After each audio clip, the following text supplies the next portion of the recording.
Doctor A P J. Abdul Kalam जयंती वाचन प्रेरणा दिन. Doctor A P J. अब्दुल कलाम हे भारताचे 11वे राष्ट्रपती, प्रसिद्ध वैज्ञानिक तसेच महान लेखक होते. त्यांचे पूर्ण नाव डॉक्टर अबुल पाकीर जैनुलाब्दीन अब्दुल कलाम हे होते. त्यांचा जन्म 15 ऑक्टोबर 1931 रोजी तमिळनाडू राज्यातील रामेश्वर येथे झाला. त्यांच्या वडिलांचे नाव जैनुलाब्दीन तर आईचे नाव अशीअम्मा असे होते.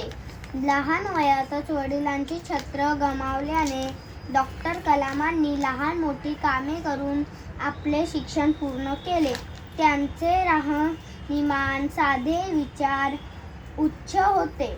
त्यांच्या वैज्ञानिक व इतर क्षेत्रातील अजोड कार्यामुळे भारत सरकारने त्यांना पद्मभूषण, पद्मविभूषण तसेच भारतरत्न हा सर्वोच्च किताब देऊन गौरविले आहे.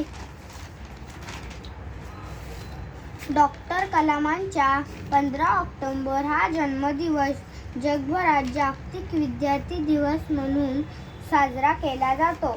27 जुलै 2015 रोजी शिलाँग येथे विद्यार्थ्यांना व्याख्यान देताना त्यांचे निधन झाले. धन्यवाद.